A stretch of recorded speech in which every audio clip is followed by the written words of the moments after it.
will fight for all the rights and privileges of U.S. citizens. She'll fight to bring SSI to Guam. She'll fight to secure RICA justice for our people. She'll stand up, speak out, and demand equal treatment because we've earned it. I'm Mary Camacho Torres. I'm ready to be your voice in Congress, and I will finish the work. I'm Mary Camacho Torres, and I approve this message. KUAM News headlines are presented by Calvo's Insurance, protecting Micronesia for 85 years. Matson and the Adai Itano program. Apply at matson.com and McDonald's of Guam. I'm loving it.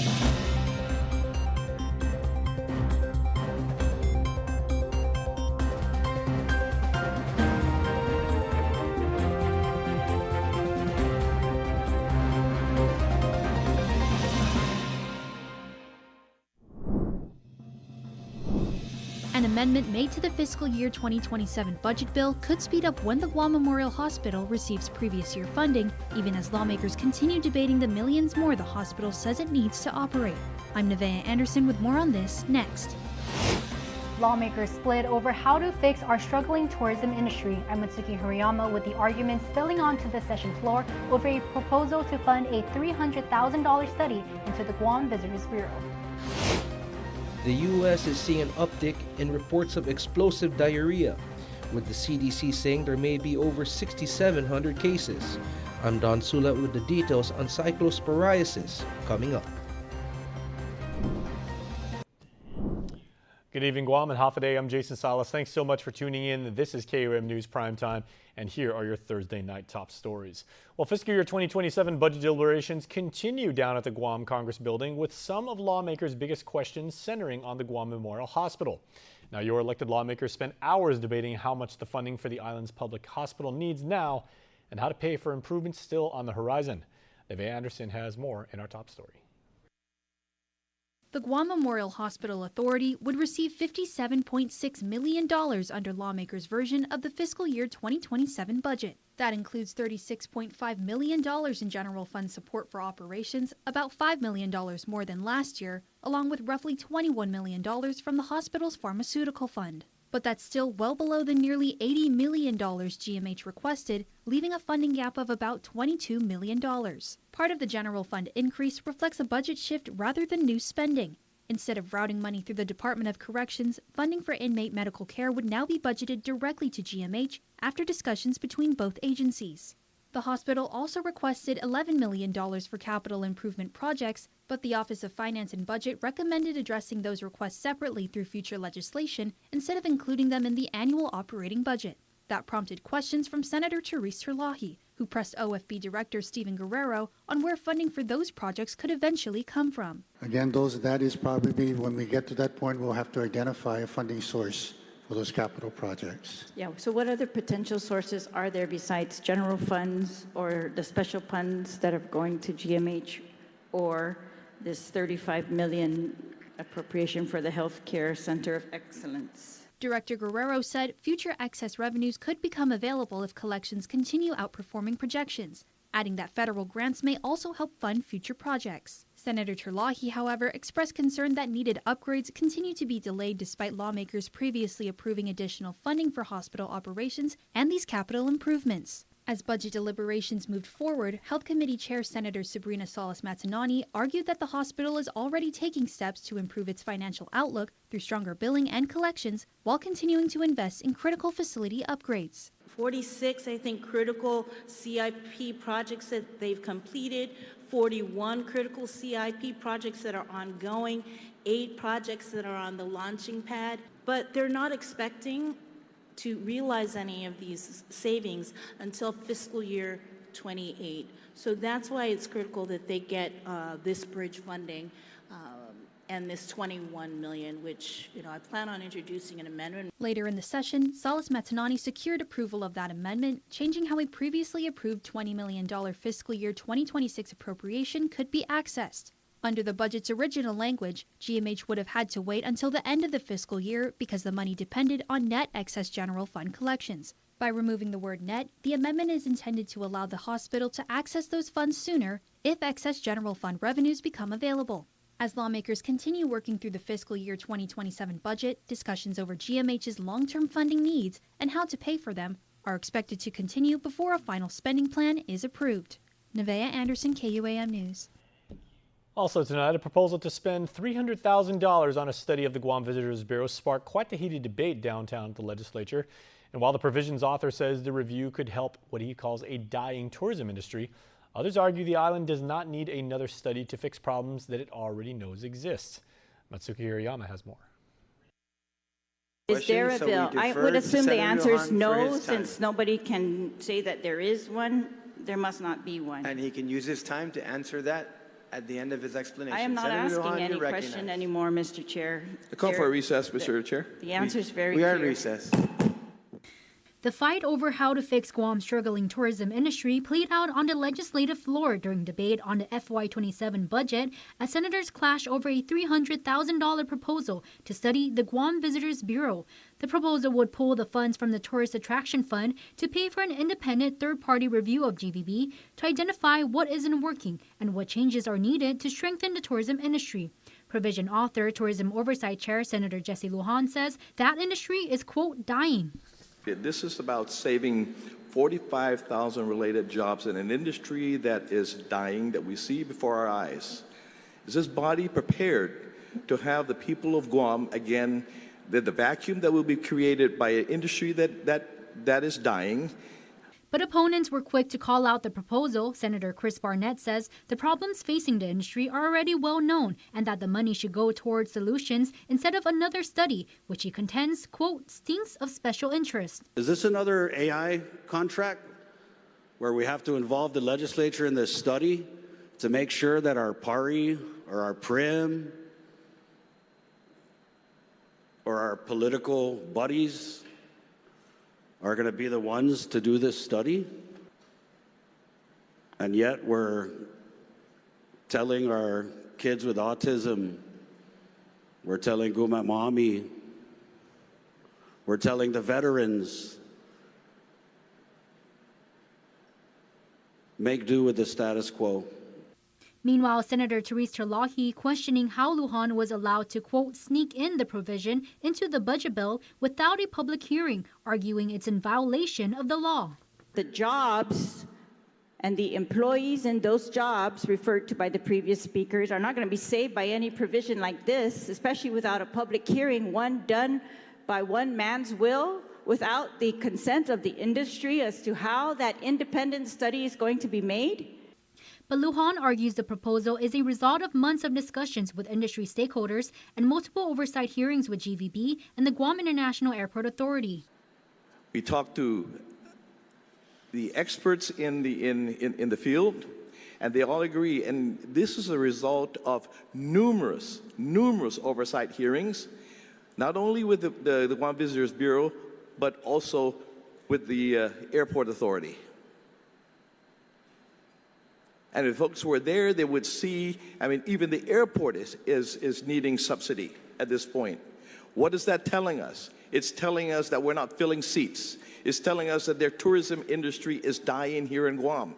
As KUAM reported, the airport is seeking an unprecedented $17.3 million taxpayer-funded subsidy following a revenue shortfall due to slow tourism recovery. The urgent issue, part of the reason the governor called senators into special session this week. Meantime, Lujan's provision was ultimately ruled out of order and removed from the budget bill. He later introduced a separate bill for the study. Matsuki Hirayama, KUAM News.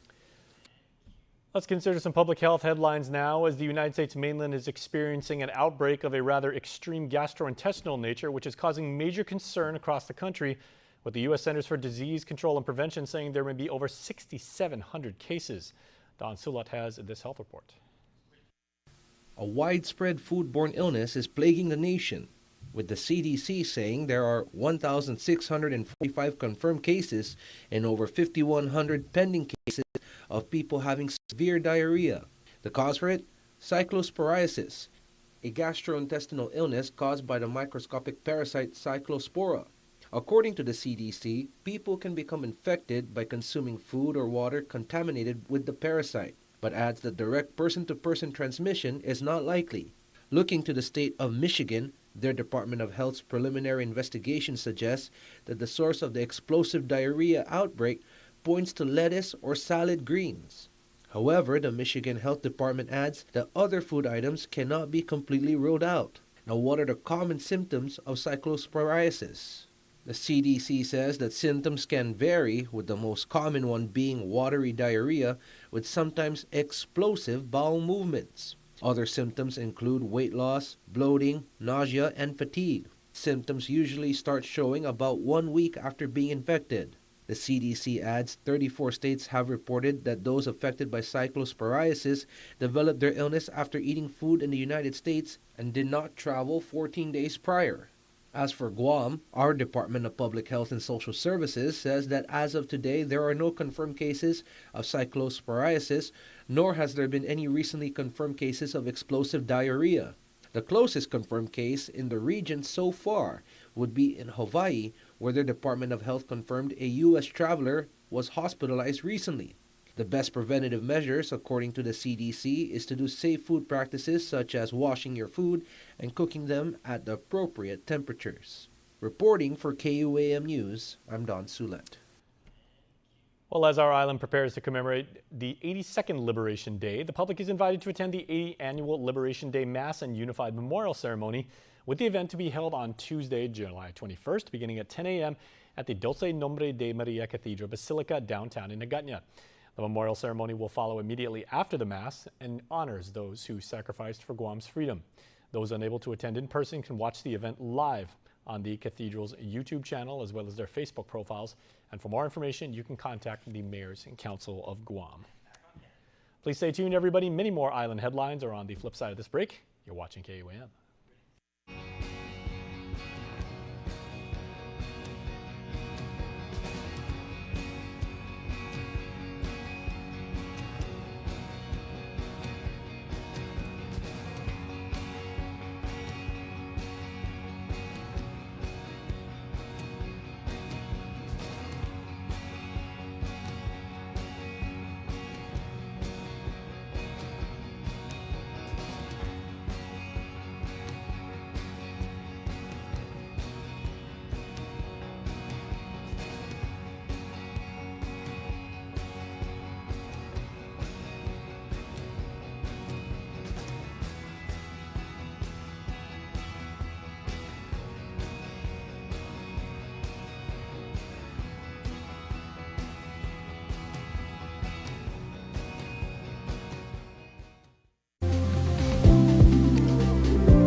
NBC's Thursday primetime lineup comes into focus with Vision Express.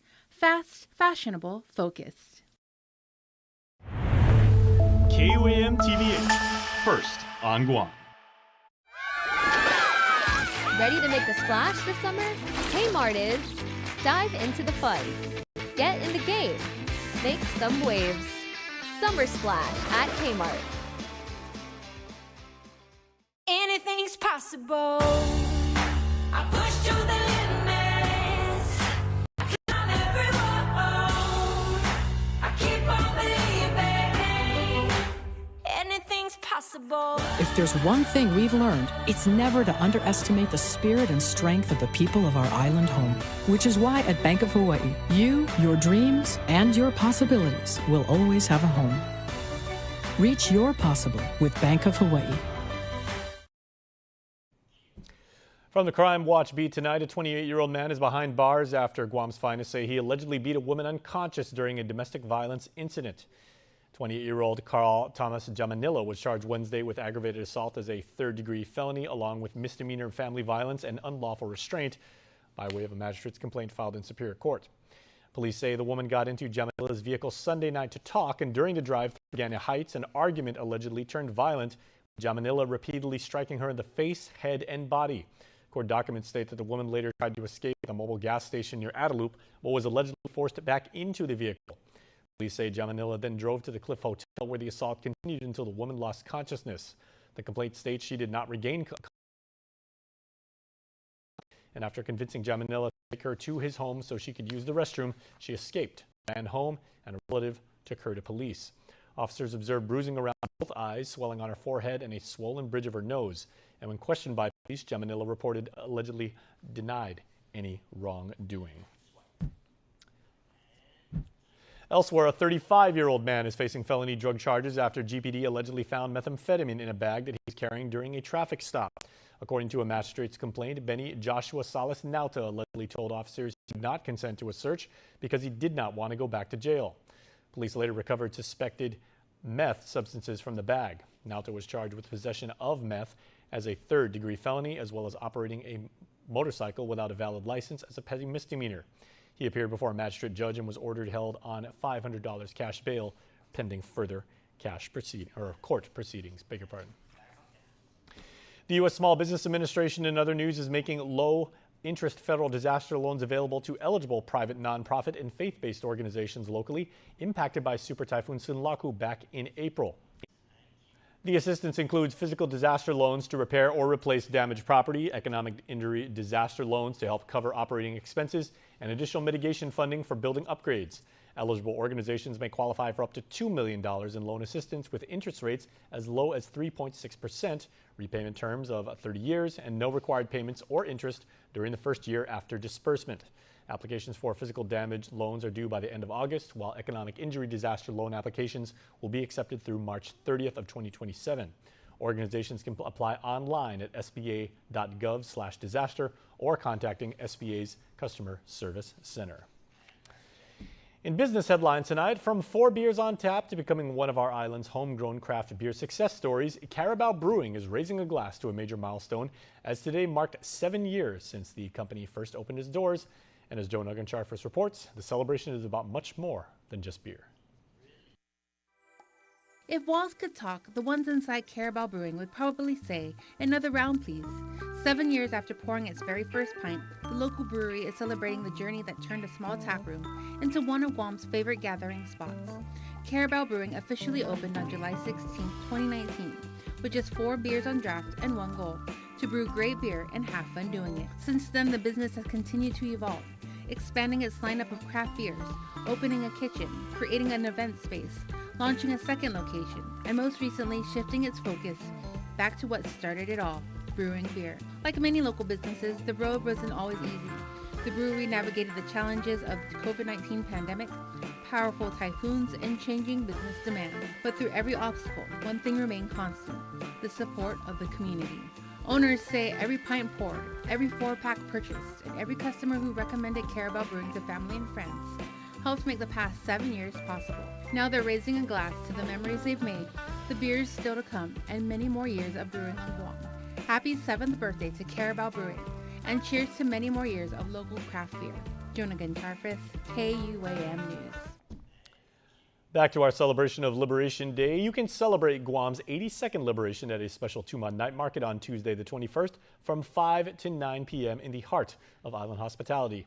The evening will feature live entertainment, food and drink vendors, local businesses, and pop-up vendors, plus family-friendly cultural activities including a sling stone competition, gamzu competition, tonka competition, and coconut candy making. Entertainment includes performances by the Marforpak Marine Corps Band, Taiwan Falun Dafa Waist Drum Team, Conference, Trey and Friends, a personal favorite, Pacific Cool, another awesome one, Gumatatao Kinahilo, and much more. You can end the night with not one but 2 fireworks shows at 7:21 p.m. Get it? 7:21, very, very clever, down in Agatna, and then at 9 p.m. sharp over in Tuman Bay at Ipao. A free shuttle bus will be available from 5 p.m. to 9 p.m.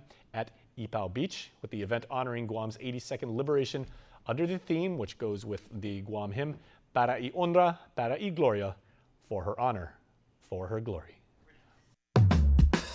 Now for a look at your world at home. Whether you're heading south towards Anigua, heading up to Tamuning, or just making the loop around Agatna, you will always respect and marvel at the statue of Chief Kapua.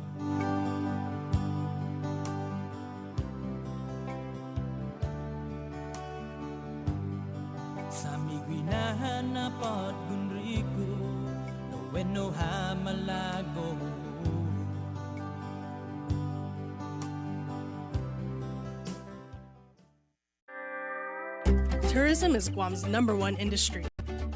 It creates jobs and brings in spending. When a visitor comes to Guam, they spend their money on hotels, on transportation, on shopping, on dining out. They're happy they came to Guam. You know who else is happy? The hotel they stayed in, and the bellhop at the hotel. The tour bus drivers and tour guides.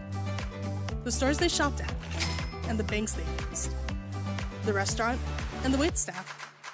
The supplier who delivered the ingredients, and the farmer who supplied the produce. From real estate to retail, tourism has a positive impact on every industry. When tourists pay taxes, it means locals pay less. Let's make sure our local economy grows so it becomes stronger and more sustainable. Make Guam a better place to live, work, and visit. Support tourism. At GTA, everyone gets our best deals. So my Niao's Primos Paris is your mom's second cousin's cousin through marriage. Wow, we're basically like family. So can I get the deal? Of course, everyone gets our best deals. My nonna said to tell you she went to church with your auntie. You look just like my friend's nephew's babysitter. Small island, right? Everyone gets $400 off when you sign up for a Live Unlimited plan. Bring it in, cuz. Even if we're not related. GU Self Storage, located in Harmon next to McDonald's, offers a variety of storage units. With rates starting as low as $95 per month, we offer complimentary use of dollies, push carts, Plines hand trucks, and pallet jack, with a fully covered loading and unloading areas and ADA accessible units. We offer 24-hour CCTV surveillance monitoring, alarm, and individual pin-coded gate and door access, because your safety is our priority. GU Self Storage, voted Pika's Best in 2024. Call 671-648-7867 today.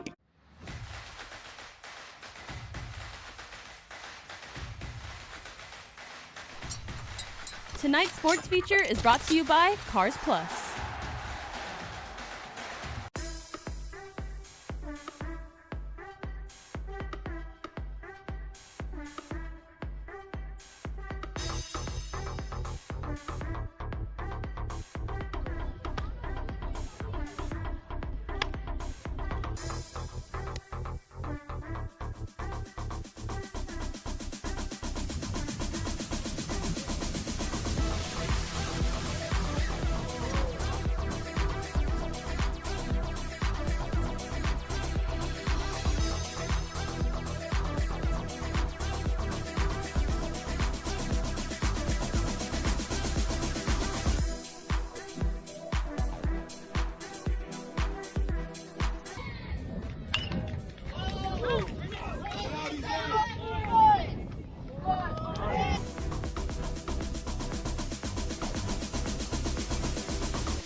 We gotta do it island style, right?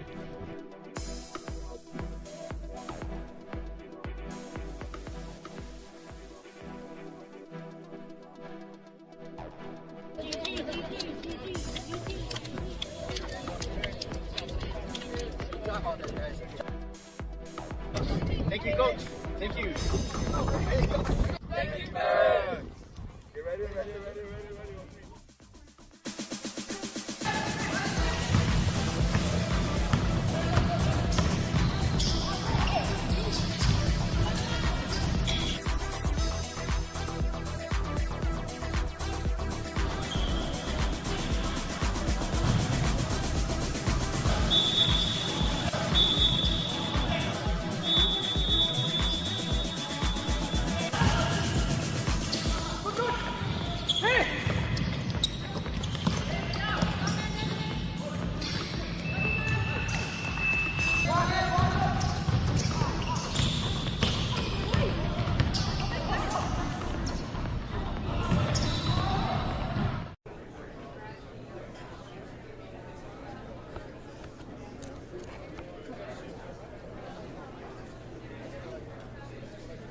Collect one of 9 legendary cups with the FIFA World Cup meal.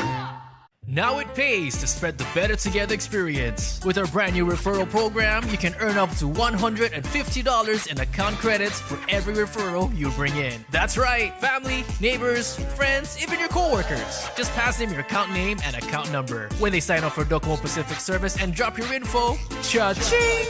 Credit applied. So spread the word and start stacking those savings. Additional conditions may apply. Docomo Pacific, we're better together.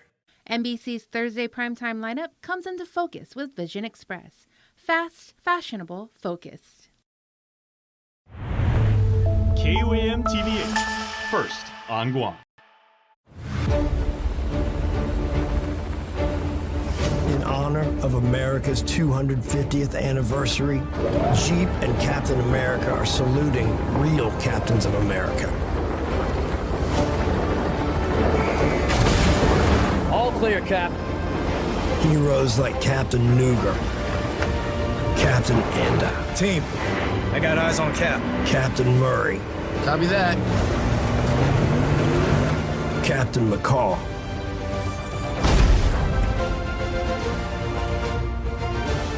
And all those who served our country. Need to live, Captain?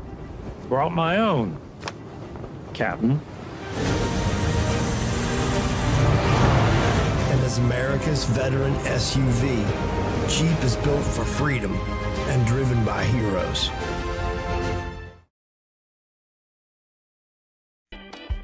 News Bites is brought to you by Docomo Pacific Better Together, Fresco Clothing, original custom design apparel of Guam and the Marianas. We are going super, super extra for today's edition of News Bites. We have the Queen here, our Liberation Queen, Ella Marie Cepeda from Jotnya Rules. Jotnya Rules. There you go. So, Your Highness, Your Majesty, we're so happy to have you here, and we are so blessed that you are representing us in Liberation, our most cherished holiday. You have the honor of reading our very first News Bites. You ready? Thank you so much, yes. What you got? Check out the events happening at GPO for the month of July. On July 18 and 25, enjoy live Chamorro dance performances at the food court from Pipit.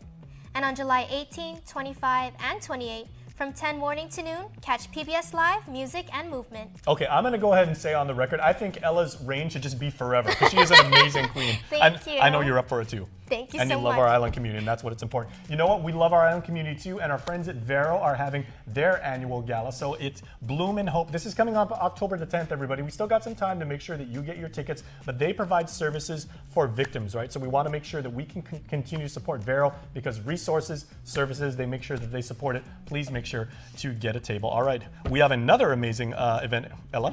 All right, this one's about the fire department. The Guam Fire Department is holding a donation drive for Rhoda Strong. They are accepting donations of solar lights, batteries, water containers, bottled water, canned foods, and rice. You can drop off donations to any fire station by July 24th. Donations will go towards those severely impacted by Typhoon Bobby in Rhoda. All right, you have family up in Rhoda? No, I do not. Okay, well, I do, but you know what we say, Mariana Strong, right? Mariana Strong. Rhoda Strong, there you go. Okay, and you know what? Do you like baseball? I do. I love baseball. I do. Jonia's a big baseball village, and you know what? Monday Night Baseball's coming up, everybody, and oh boy, we have Mr. Ohtani. Shohei Ohtani is going to bring his game, and they are going to the Bronx. They are going to face the Bombers. My Yankees. Oh boy, this is going to be a tough one, but you know what? Make sure to tune in because 9 a.m. the first pitch is thrown out, and it's going to be streaming on Peacock on KUAM TV. Thank you so much for joining us on News Bites. Thank you for having me. Okay, and you know what's also awesome? Birthdays. Birthdays. All right, yes. birthday shout out coming at you right now from the Queen, Your Majesty. Oh, happy birthday.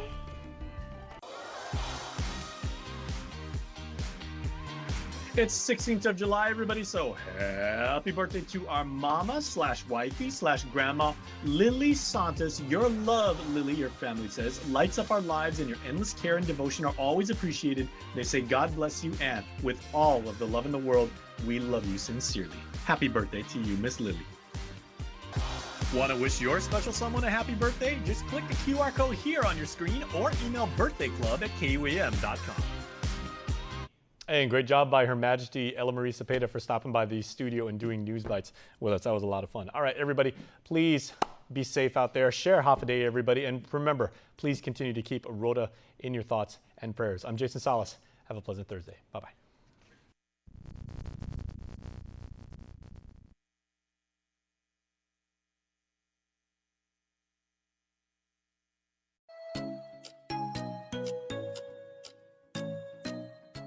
Local Music Mashup is brought to you by Burger